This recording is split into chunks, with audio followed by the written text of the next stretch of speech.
All right. Good evening, everyone. My name is Les Smith. I'm with the Michigan Department of Environment, Great Lakes and Energy. It is my pleasure to welcome you all to this evening's conversation concerning the Delta County Airport PFAS investigation. Before we start welcoming our first speakers of this evening, I do want to pass on the virtual microphone to Abby Hendershot. She is the incoming executive director for the Michigan PFAS Action Response Team, or MPART. Abby, you have the floor. Thanks, Les, and welcome everybody to the town hall tonight. I appreciate you coming and appreciate you dialing in for this. We're going to do a short overview of MPART and what it is, as well as an overview of potential health concerns, and then go into the investigation areas. So we've got a number of speakers here to talk about our health from our Department of Health and Human Services. We got Xuan Shi. Liz Gates is going to talk about the investigation area from our Michigan Department of Environment, Great Lakes and Energy. I'll come back and talk to you a little bit more about the MPART website, and then we're going to open up the floor to questions and answers. So at any point, go ahead and type your question into the chat box and we will gather those. And so if you think of things as we're going through, go ahead and submit them. And then we'll get to questions and answers. So I'm going to send it back to Les to just give you an update on how to do all that. All right, thanks, Abby. So just wanted to let you know a couple of housekeeping things for the webinar tonight. So all of your microphones are muted for the webinar, which means hopefully you're hearing Abby and myself and our upcoming presenters. We are recording the webinar for future viewing, so you can share it with neighbors and colleagues who might be missing this evening's conversation. But I do want to let you know on the next slide here that there are ways you can talk to the panelists tonight.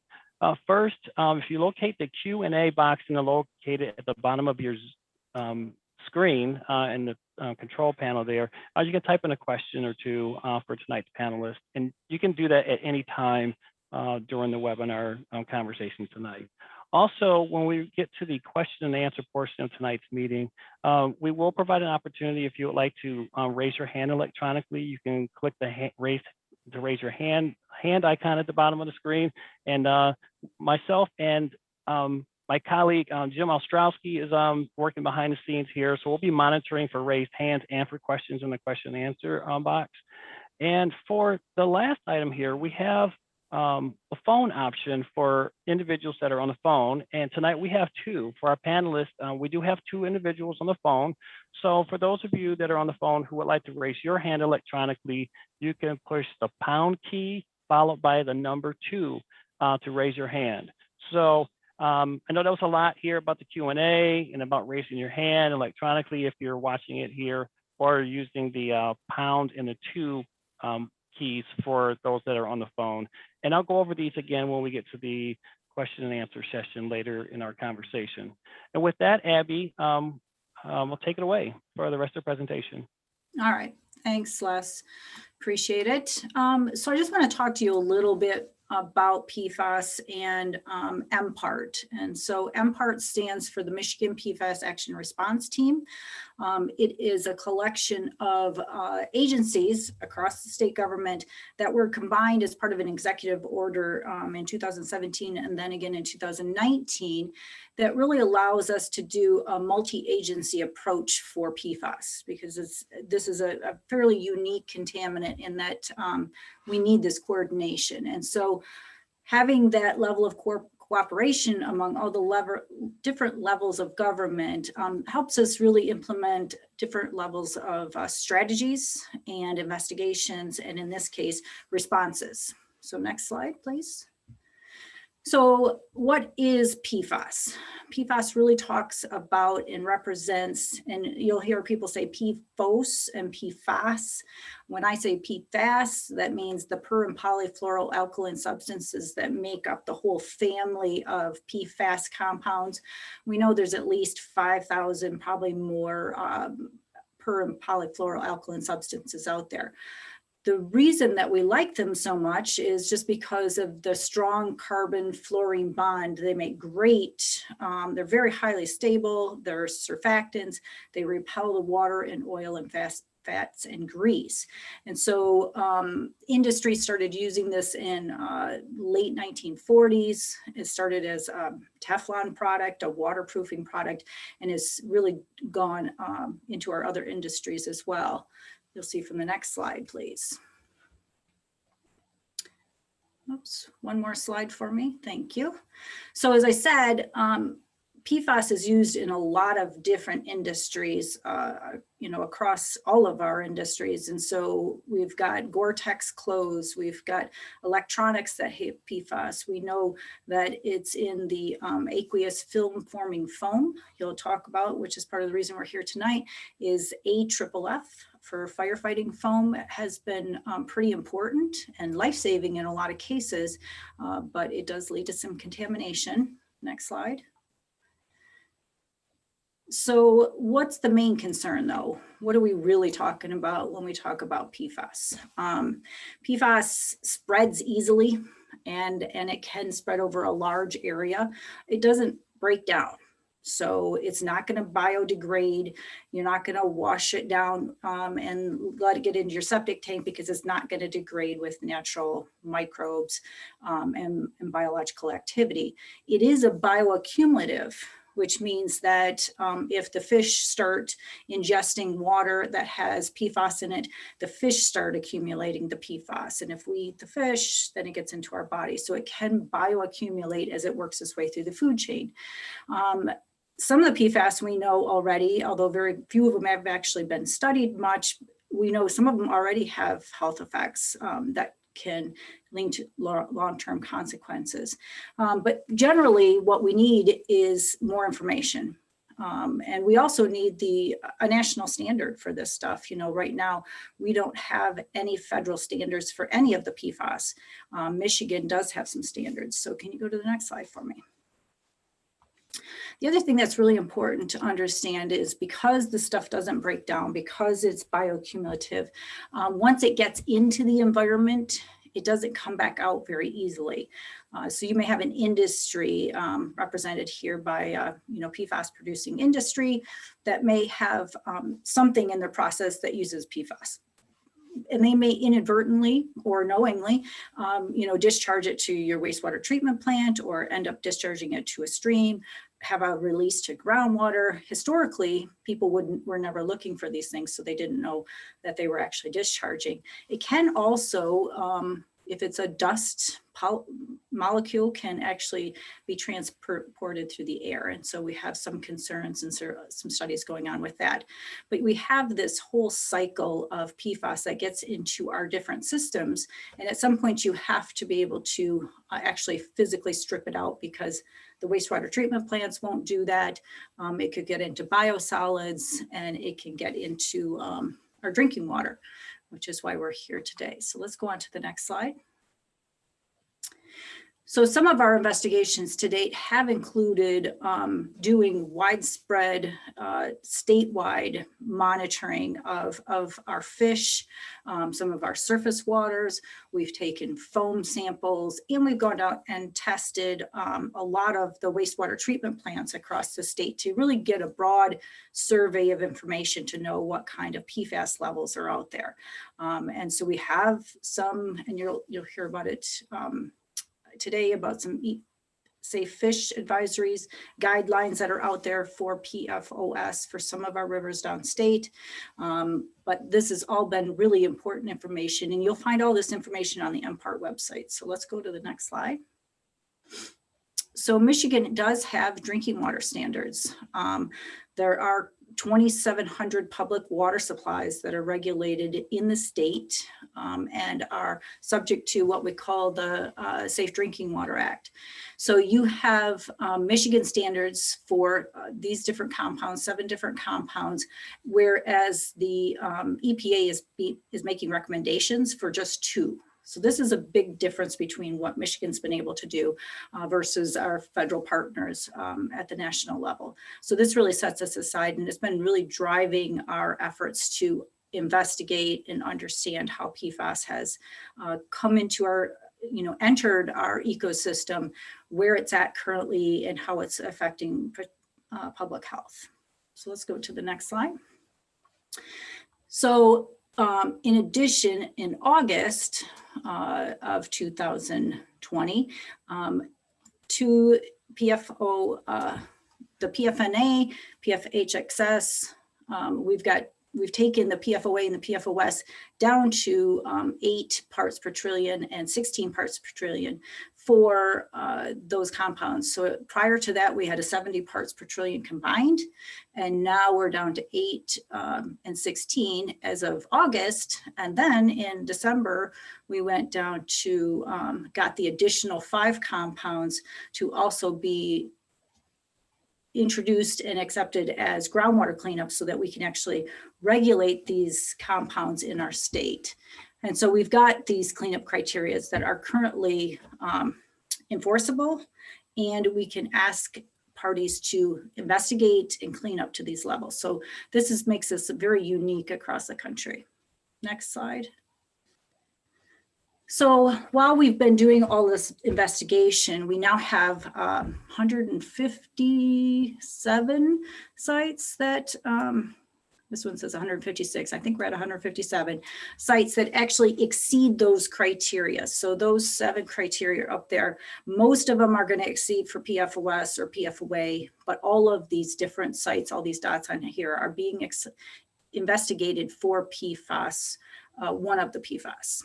Most of it has been centered on understanding the drinking water pathway, but we have lots of other investigations going on simultaneously, because usually we have groundwater contamination that has probably impacted drinking water wells, but we also have, surface water, fish, and other, sources that are being taken care of at the same time. So next slide. And that brings us to PFAS in our house. So Xuanqi, would you take it away for us? Thank you, Abby. Good evening, everyone. My name is Xun Che. I'm a toxicologist working with Michigan Department of Health and Human Services. I'm going to talk about what we know about the health impact of PFAS. The role of the state and local health departments on the team is to understand the health risk at your community. We collaborate with EGLE on developing a public health action plan.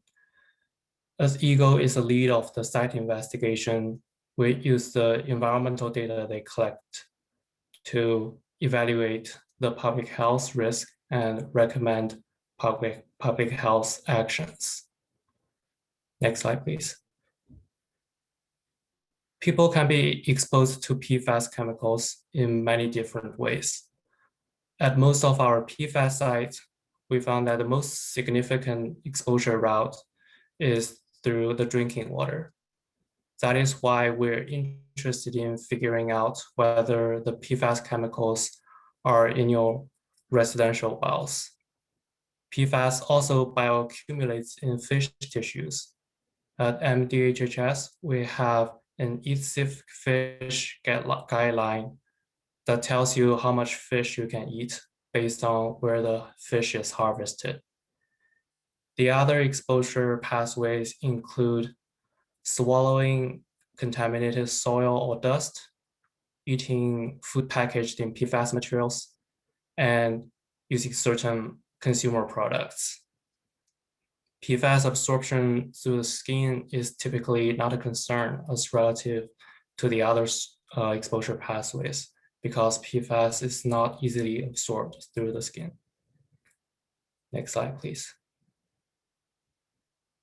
PFAS is found almost in every human and animal's body. This figure shows the average PFAS level in people's blood in the United States. It comes from the CDC's NHANES data. NHANES stands for National Health and Nutrition Examination Survey. The survey is to understand the Americans' nutritional habit and also what environmental chemicals are in their blood. In the year of 2002, United States has stopped manufacturing and using PFOA and PFOS in products. These are the two major PFAS chemicals. As a result, people were exposed to less PFOA and PFOS, and the blood level of both chemicals also declined by more than half in about a decade. So when people has less exposure, there will be less chemical in their body as well. Next slide, please. So what does it mean to our health if we're exposed to PFAS?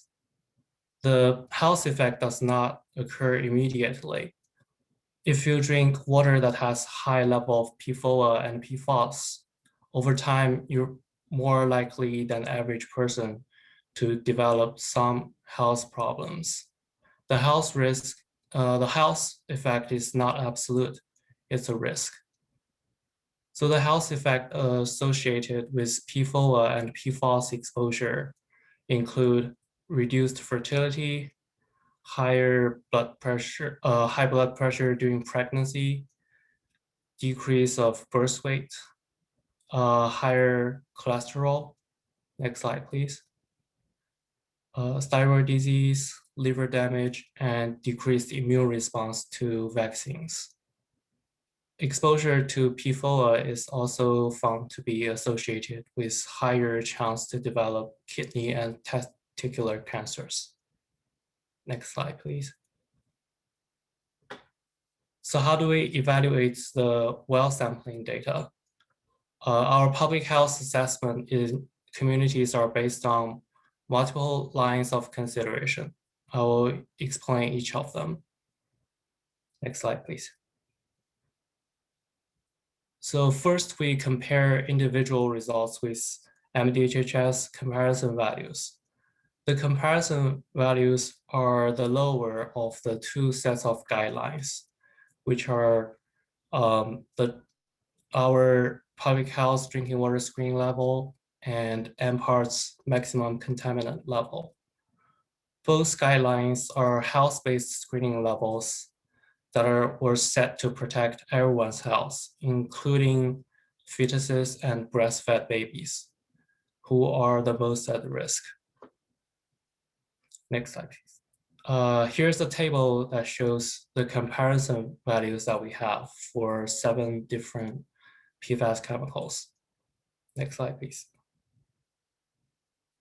So besides comparing the individual results, we also look at all the results collectively. In this example, we can see in each of the 2 scenarios, there is a yellow house that has PFAS detection, but below our comparison value. The conditions at the 2 sites are quite different. In the second scenario, more wells has PFAS comparison value exceedances in the area. As we take the collective results into consideration, although the 2 yellow houses have the same level of PFAS detection, we would make different responses. Next slide, please.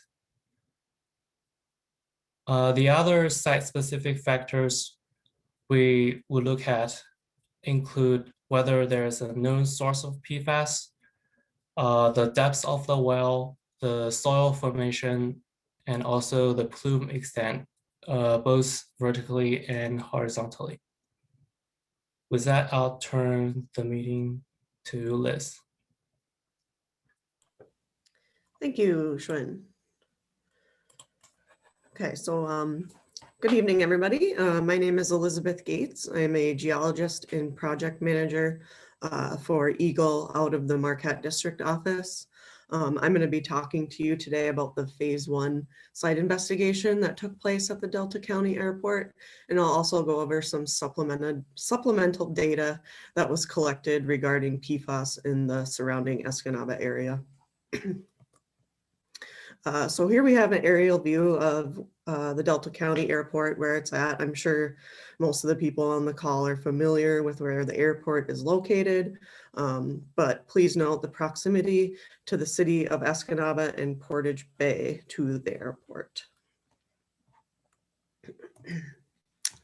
So the primary objective of this phase 1 investigation was to identify the presence or absence of PFAS in groundwater at reported locations of past use of that aqueous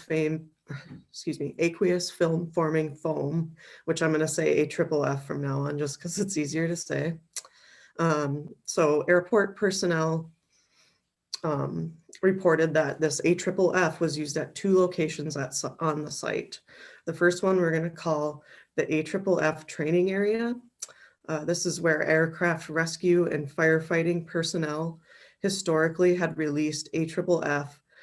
This involved the discharge of small quantities of AFFF to perform equipment calibrations, which is required by FAA regulations at airports. During these test events, small quantities of AFFF was discharged onto the unpaved area near the airport apron. And then the second one we're going to call, it's just called a training release west of the runway. So again, airport personnel reported that AFFF was used during training, and that location is due west of the main airport runway, which we'll see in this next slide.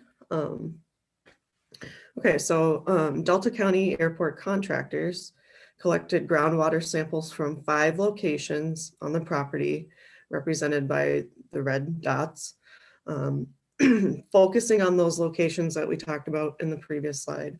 All groundwater samples were collected using a temporary well system. At this property, groundwater was typically encountered at 3 to 7 feet below ground surface. The regional groundwater flow is estimated to generally flow southeast towards Portage Bay, and that is depicted by the large blue arrow on the map. As you can see in this diagram, Portage Creek runs from the north onto the airport property, intersects the airport runway specifically, and then continues southeast to Portage Bay. And I do want to mention that 3 permanent monitoring wells were installed after the collection of groundwater samples from those temporary wells for future sampling use. 1 permanent monitoring well in each area of interest. So like we were talking about before, 1 at the training release to the west of the runway, 1 at the AFFF training area near the airport apron, which is right here. I don't know if you can see my cursor. And then there's another monitoring well that was placed near the Escanaba wastewater treatment plant, which is just north of the airport terminal at this red dot here. Okay. So here we have a table. This table depicts groundwater sample results compared to our drinking water criteria. All of these values are in parts per trillion. The gray shading indicates a contaminant was detected. Yellow shading indicates contaminant exceeds our drinking water criteria. So by looking at this table and comparing it to the map, we can tell that it appears that the AFFF training area, which is near the airport apron, has been identified as the primary source from what we know. So you can see that several analytes were detected in 2 groundwater samples, but those values do not exceed the drinking water criterion for their respective compounds. It is unknown at this time if the detections seen at SB 2005 are associated with airport operations, since that detection was near the perimeter of the wastewater treatment plant. So because of these groundwater results and out of an abundance of caution, we would like to sample some residential wells. Eagle has worked with DHHS as well as the local health department to identify potentially impacted wells, residential drinking water wells, and approximately 20, it's actually 16 residential wells are being proposed for sampling, including a hand pump well that just happens to be across the street from the airport. The focus of the residential well sampling will be on wells that are set at 50 feet or shallower. And that includes the dog park well. And the sampling is going to start after outreach to residents, which we've already done. We've sent letter packages to residents whose wells we would like to sample. Sampling will likely occur starting April 1st, but it could start sooner. It's all dependent on Eagle receiving the signed access agreements from those residents. So we're waiting to hear back from most of those people about that. And then I do want to also mention that if there's anybody on this call that knows of any kind of like they call them point wells or crock wells or sometimes stab wells that we may not have records of, to please like reach out and let us know if you have one on your property. And now I'm going to talk about some surface water sampling. So in addition to groundwater samples, in November 2020, Eagle sampled Portage Creek, which again, if you remember, it runs right through the airport. They sampled that where Portage Creek intersects M35, which is just south of the airport. Reported analytical results were 17.9 parts per trillion. That sample is depicted as PRC -0010 on the map here. And that is above the water quality standard of 12 parts per trillion. And it is worth noting that in 2021, Eagle plans to collect fish from Little Bay de Noc, as well as the Escanaba River. And then these other points on this map, they just represent additional surface water samples that were collected in Delta County within the Escanaba River and Takoosh Whitefish River watersheds. These are all well below the water quality standard of 12 parts per trillion.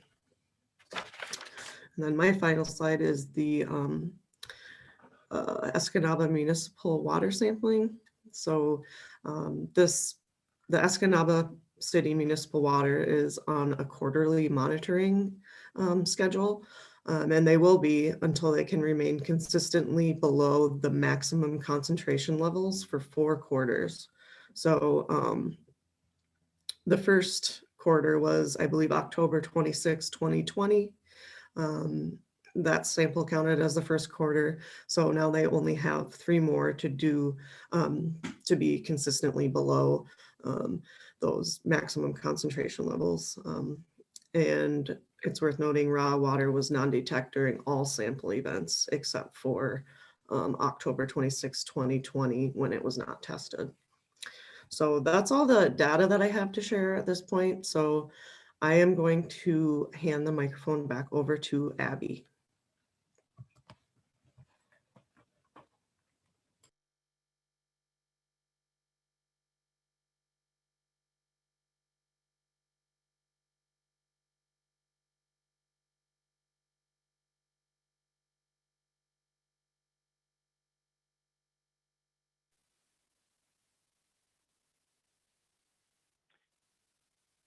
While we're waiting for Abby to join us video here, just wanted to let our attendees know that our co-host has been providing some contact information for you in the chat.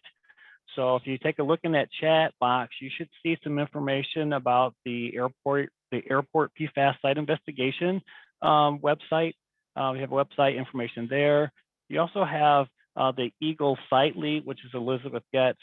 And for the folks on the phone, Liz's email address is goetze@michigan.gov, and her telephone number is area code 906-235-0002, and that's the contact number and email address for Liz Getz.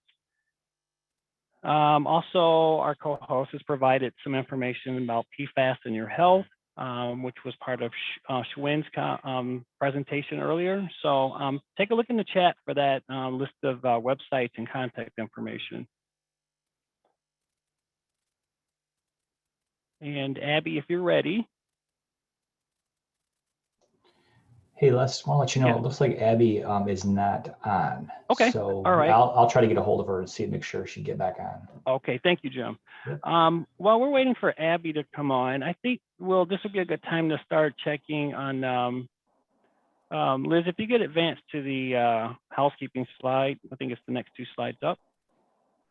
We will come back to the MPART page here shortly before we conclude this conversation this evening. There's been a lot of information that's been provided, and I see that we have a number of questions that have already started coming in.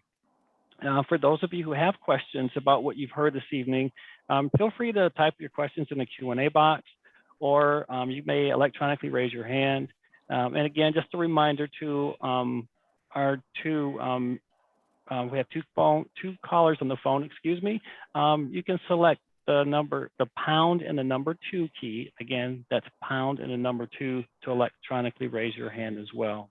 So that said, let's start tackling some of these questions here that we have come in concerning the presentation this evening. So I will start, Liz, with the first question that I have here. And the question that's been raised by one of our attendees this evening deals with PFAS and packaging. Specifically, what are the PFAS levels in food packaging materials? I think Shwen mentioned this during his presentation. So if Shwen, if you can chime in on that or provide us some resources, that'd be great. Yeah, so as I mentioned, PFAS, the 2 major types of PFAS, PFOA and PFOS, has been phased out in the United States. But I believe FDA has done their investigation that shows PFAS are still, some other type of PFAS is still detecting certain food packaging materials. It really varies among different food packaging. In general, I think PFAS is more frequently found in fast food wrapping materials and some takeaway food. Okay. Okay, thank you, Shwen. The next question that we have concerns PFAS chemicals in soil and groundwater in plants. Specifically, do plants uptake PFAS chemicals from the soil and groundwater, and do the chemicals bioaccumulate in plants, namely the edible parts of vegetables and fruit plants?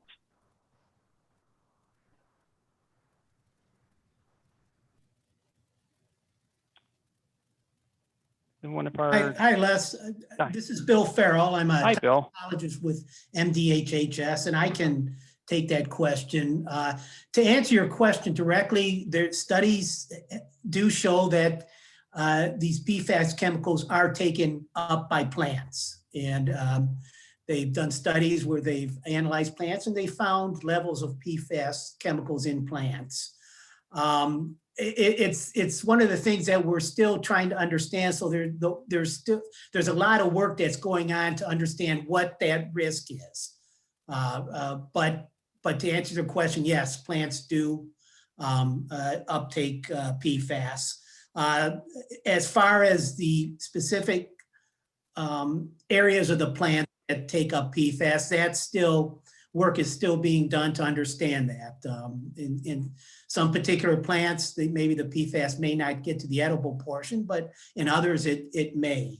But that's it's still something that studies are being done to try and understand the significance of PFAS uptake by plants, in particular as it relates to humans consuming those plants. Okay, thank you, Bill. Next question. This concerns drinking water and drinking water sampling. How much would it cost to have my drinking water sampled for PFAS chemicals? How much would it cost?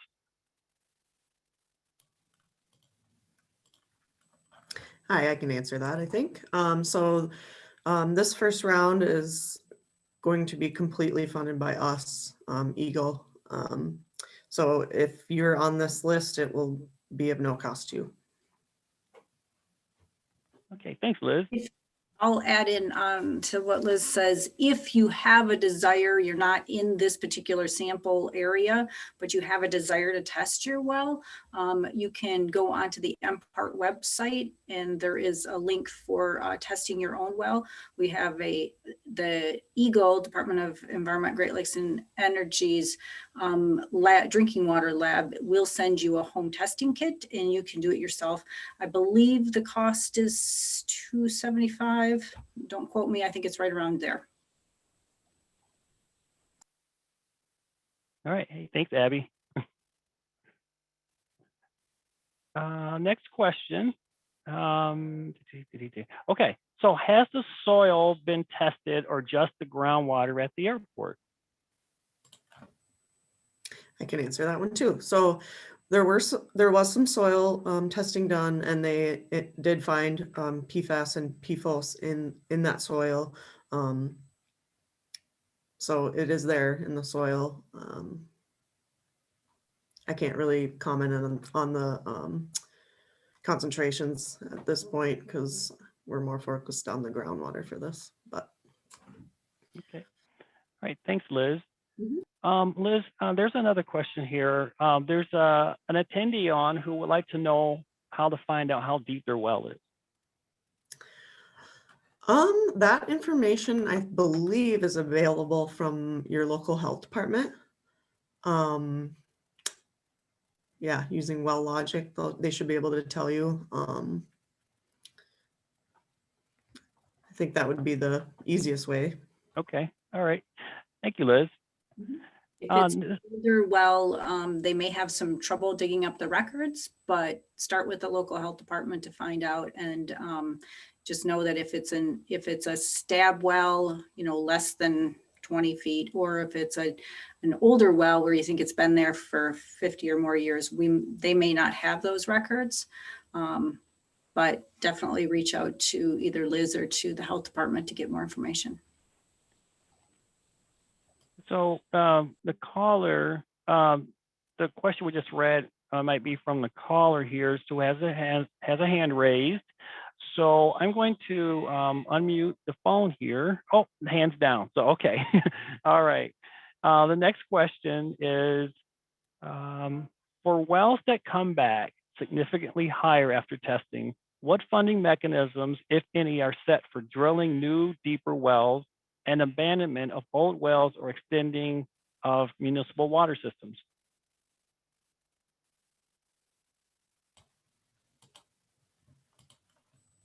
I think I can answer that one too. Okay, all right.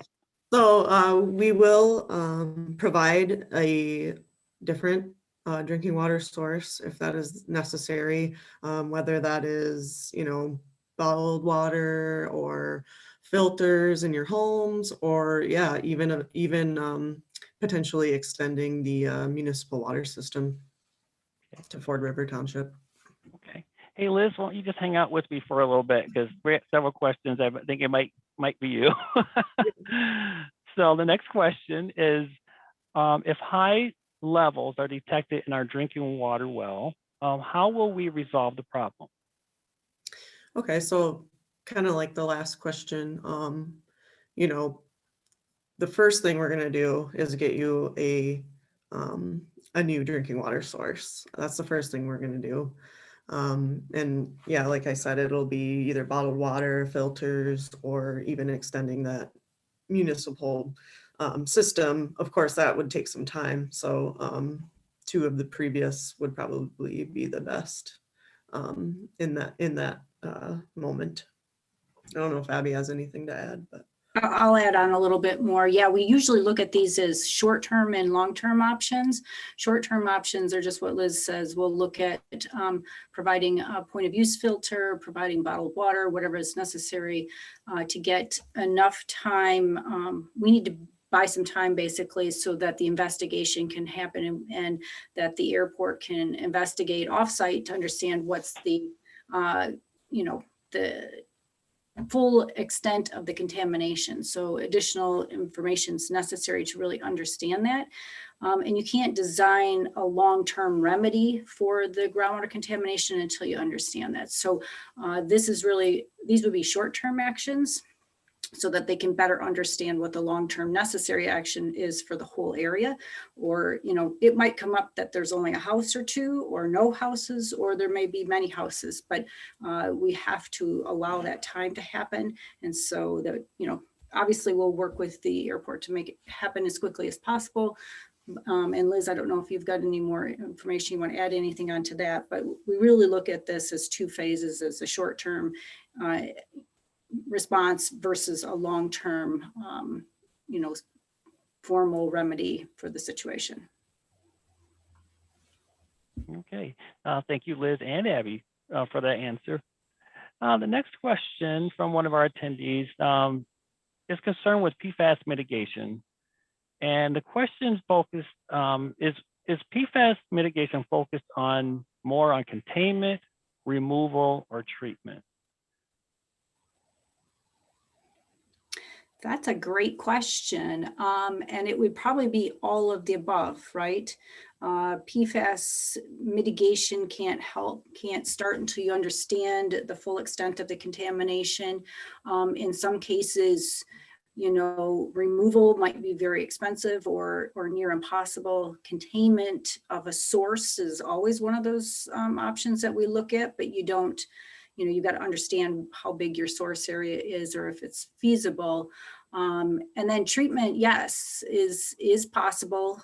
We've got many areas across the state that are treating groundwater or drinking water with carbon filters, such as what we would use for point of use filters under the kitchen sinks, all the way up to municipal systems that have installed carbon filters in their municipal water treatment plants in order to remove some PFAS. So it's a little bit of everything. It depends on the situation, and every site is different and has site-specific needs. And so we would look at all of those. Thanks, Abby. We have a resident here who, so resident says that they live within 5 miles west of the airport in Escanaba.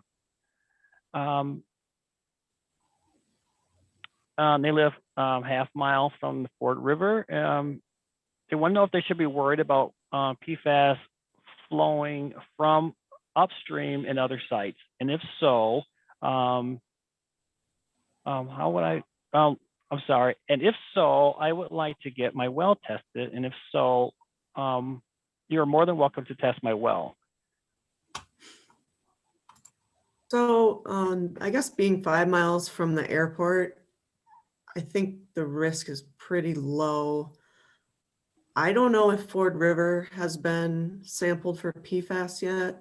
That might be a question worth looking into with WRD, the Water Resources Division.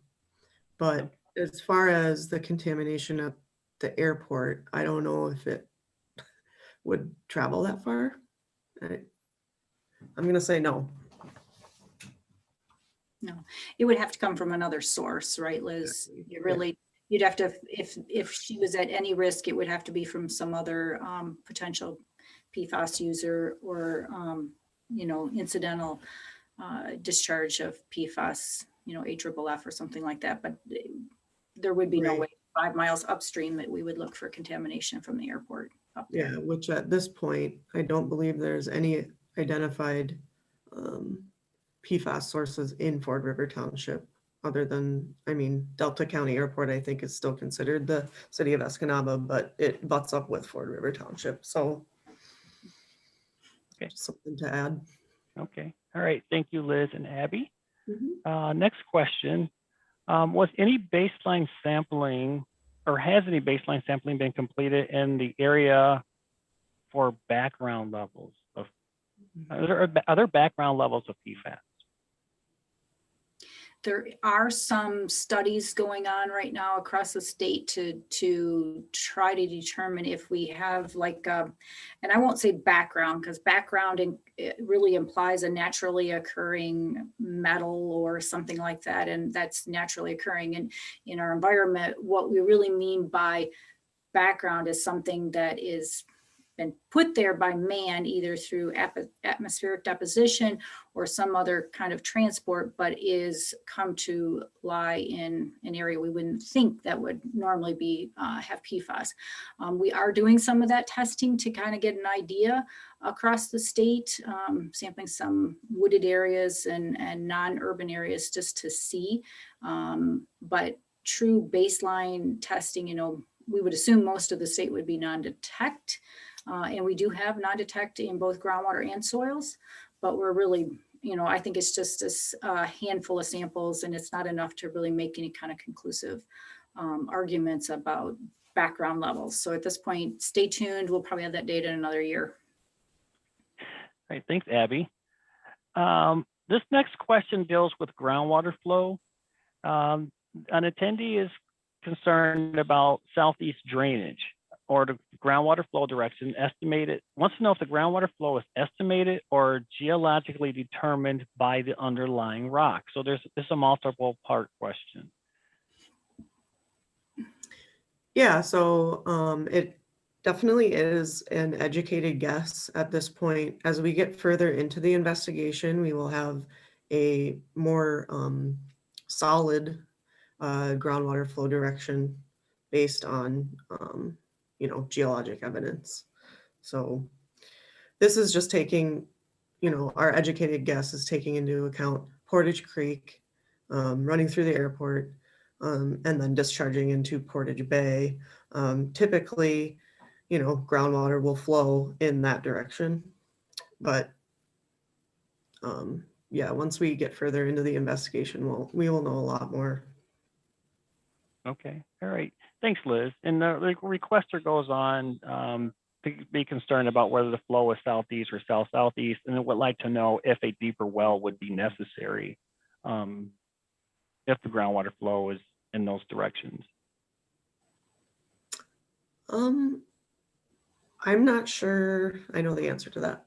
Okay, all right. The groundwater, once you do your groundwater flow investigation, you'll have more information down the road. Mhm. Okay. All right. Thanks, Liz.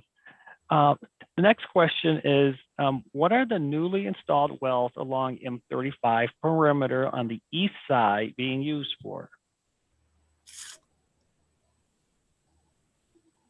I'm not familiar with those, so I don't know. Okay. All right. Next question is, will testing of deeper wells be done in order to determine if different aquifers have been contaminated?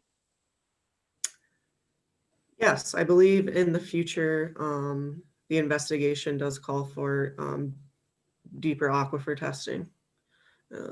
So that will likely occur in the future. Okay. All right. This next question pertains to the delineation of the plume, the defining of the plume edges. So has the plume around the AFFF training area been defined or delineated? Not totally. So we know it's there. The next phase of the investigation will definitely help us to define and delineate the plume. So at this point, it is not defined. And just to talk in broad terms, in any of our investigation of contamination across the state, no matter what the contaminant is, it usually takes several phases to understand those edges, both vertically and horizontally. So you have to understand how deep it goes. And so that usually takes multiple phases, sometimes multiple different drilling techniques and soil collection techniques. So we would expect that it's going to be a process. Okay. All right. Thanks, Abby and Liz. Thank you. So the next few questions here relate to the concentration, the bioavailability of PFAS in the body, lab references. Yeah, I would, I'm going to send this particular question and a person to our MPART website. I believe that the Science Advisory Technical Work Group had a lot of that toxicity data and stuff in their white paper that went to establishing the Science Advisory Health-Based Standards. And Bill, I'm going to look at you. Is that the right place to send them? That's correct, Abby. And I seen the one question, is there an LD50? There are LD50s. LD50s are part of the battery of tox studies that are done on chemicals, and information like that is used as part of the accumulation of studies that are used to assess the toxicity of chemicals. But I can't tell you offhand what the LD50s are, but there are. As Abby said, you can, looking at the MPART website, the documents that were done that show the development, support the development of the MCLs, the health-based values. They have references, and that's where you can get that type of information, LD50s and that, so. Hey, Abby, would this be a good pause here to segue into looking at the MPART website? Maybe we can point that out. Sure. Sorry about that. My internet just booted me off in the middle of this, so I had to figure out what was going on. And No worries. the joys of working from home. So, Liz, could you advance? Yeah, we're Oh, you're already there. Okay. advisory group here. So excellent, perfect.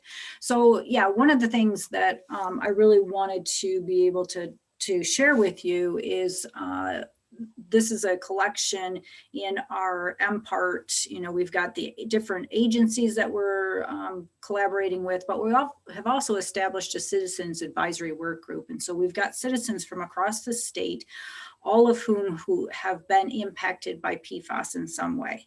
All of them have volunteered to be on the citizen advisory work group, and they're working to give us the input that we need so that we can develop, you know, better models, better processes, and really be able to engage the people in these communities, because that's really how we do better work, and we communicate better, and we empower those communities. So the Citizens Advisory Work Group is open to anybody who would like to join us. And it is on our MPART calendar. I want to say it's the second Tuesday of the month. And I know somebody on here is going to tell me that if that's right or not, from 6 to 7:30. And so we've got members. And then if you just want to join, listen in, that's fine too. They do have, you know, we usually have some agenda items and go through usually some informational about PFAS, either educational pieces or other things like that. But we really use that group as a sounding board to help us refine our process and make sure we're educating the general public as best we can. So I encourage you, if you have any interest or want to join that group, please look us up. It's on the MPART website. If you can go to the next slide. This is the MPART website, the Michigan PFAS response. You can just type in MPART actually in Google, it comes right up. And it, like I said, it's made of the 7 different agencies. There's a ton of information on the MPART website, but it is fairly decent to navigate. So the front page will show you the Citizens Advisory Group. If you want to join that, you want to actually be a member, you can fill out the application, send it to us, and we'll get back with you. But that's a great process. And then just take a look at all the information and all the resources we've got out there, because there is a ton of information. And all of the people that have been on this panel today are resources. So, you know, we've got all the different agencies that stand up and support each other when we come across these situations where we've had PFAS impact in our communities. Is there another slide, or is that the last one? I think then that goes back to, all right. So I think that's the last one for me. So we can go back to finishing up questions then. All right. Thank you, Abby. Yes, so we have some more questions here. And the next question concerns groundwater flow. So if the groundwater flow direction is a educated guess, what about the neighborhood directly east of the airport? Will residential wells be sampled? So that neighborhood is on municipal service. So we don't have any residential wells to sample there. Okay. Right. Thanks, Liz. Next question, is the contamination only putting homeowner wells at risk? Are there any municipal, school, or businesses that are in the area that are also at risk? Nope, they're not. The municipal water comes from, I think it's just north of town, in the bay. And then there's no schools, and I think the businesses on Airport Road are all supplied by the municipal system as well. Okay. All right. Thanks, Liz. Mhm. Next question relates to firefighting foam at the airport. And this may have been touched on, but how long ago did the firefighting foam begin to be used at the airport? I'm not sure about that. I don't know if Steve is on, maybe he knows, but I would guess probably the 50s or the 60s. I know in general, I think AFFF was late 50s, early 60s. Yeah. It was actually developed. When the airports actually used it, I think it was generally a issue with economics because it was fairly expensive. So some of them might not have gotten it until later. But yeah. So Abby, your answer actually is going to segue into the very next question. The question concerns airports in general around the state. Excuse me, I apologize for that. I know there was an effort to collect AFFF around the state, and that's documented on the MPART webpage. But here's the question. Are airports in Michigan still using AFFF containing PFAS and in planning to use this in the future as well? And what are they using instead if they're not using AFFF with PFAS? Those are Those great. two-part question. Yeah, great questions. So depending on the size of the airport, and I'm not an airport expert by any means, but the size of the airport regulates if they have to have actual AFFF PFAS containing foam on the airport to in case of emergency.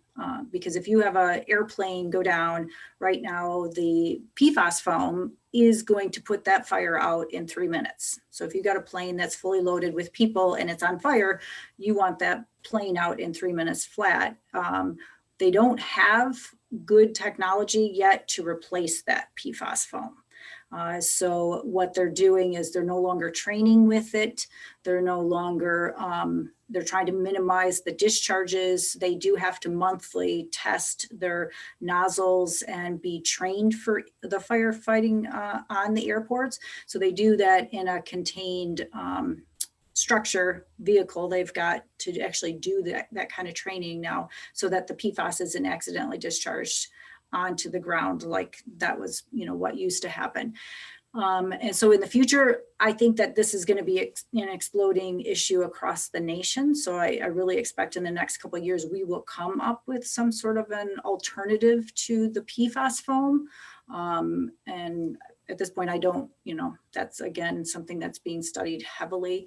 And I know the airport industry nationally is looking into that as well. So I'm expecting some good things in the future, but at this point, most of the airports still have some of it on site because of the need for, being prepared for some sort of a cataclysmic event of public health and an emergency when you've got your planes on fire, something along those lines. Thank you, Abby. The next question, this is a reference to the well point or stab wells.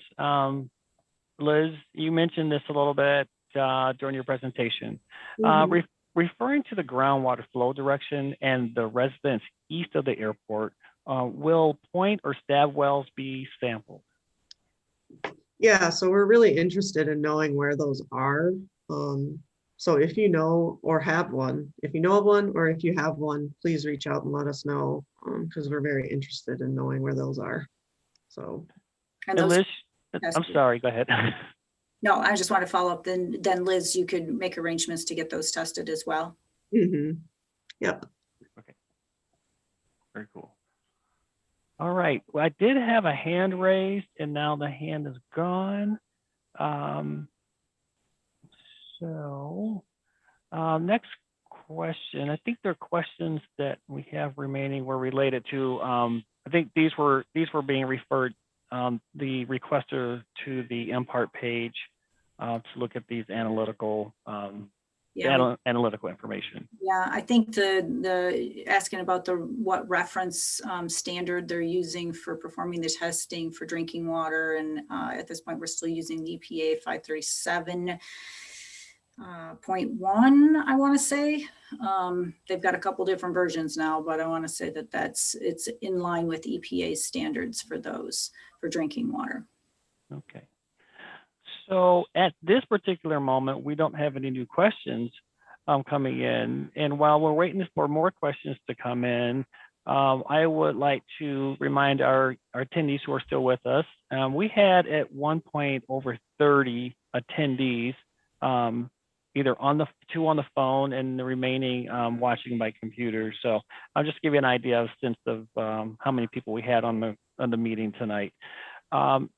Just to give you some idea of what's happening next. I did inform you at the beginning, for those that joined later, this webinar is being recorded and we will make the recording available through the MPART website. So you can share this with neighbors and colleagues who may have missed this conversation this evening.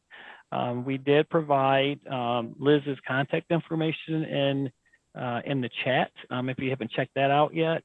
And then for those on the phone, I can read that out here in a bit for you if you want to write that down. We have a new question that has come in. The question is, what are the requirements for a well testing and how do we contact you?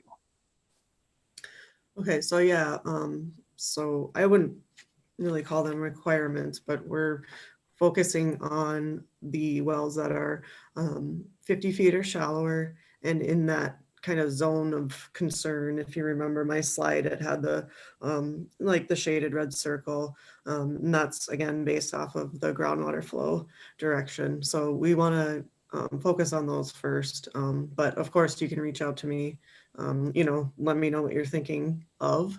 You can reach out to me at my email, which is gatese@michigan.gov, and then my phone number, which was listed previously, 906-235-0002. I'd love to talk to you. Okay, thanks, Liz.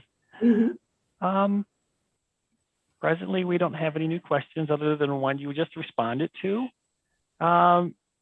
Liz or Abby or any of our other panelists this evening have any additional thoughts to share with our attendees in the time that we have left?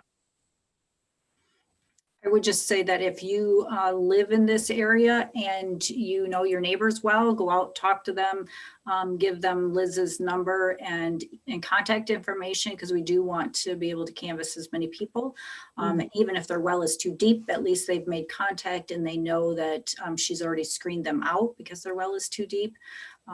So, we're always open to talking to people and to making those contacts. It's always better to know up front that our project managers are out there on the ground actually looking for anybody who might be potentially at risk. And then as soon as we have information, Liz, what's the time frame for sampling and getting results back? I don't think we talked about that. Yeah, so hopefully we can start as soon as April 1st.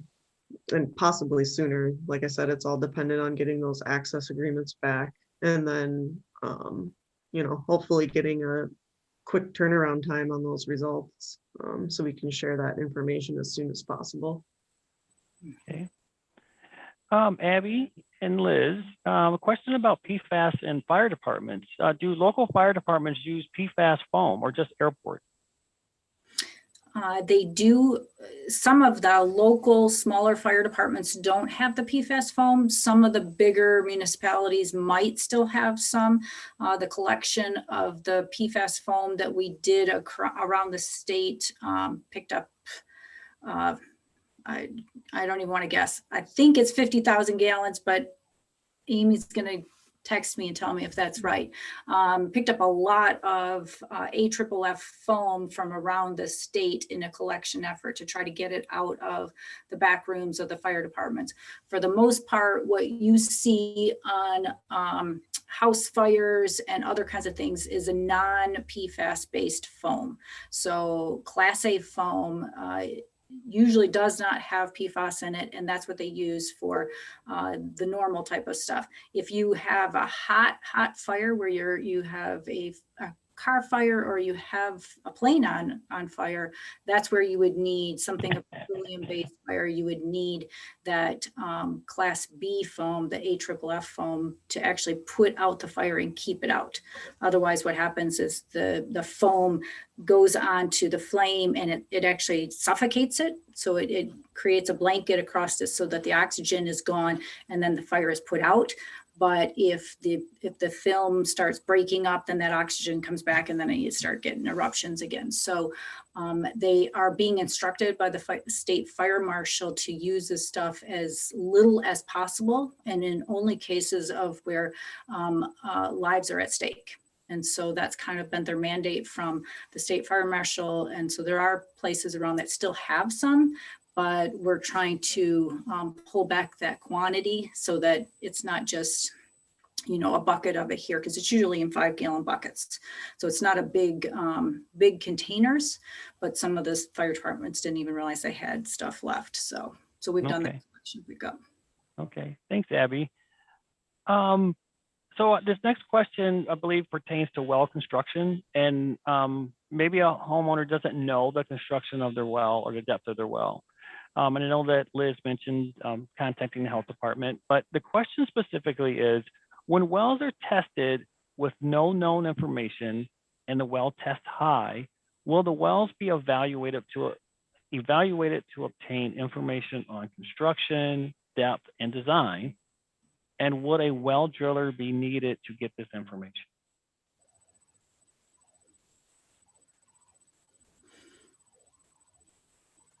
Good questions. Yeah. It's always a data point, but without the depth, it becomes a less useful data point.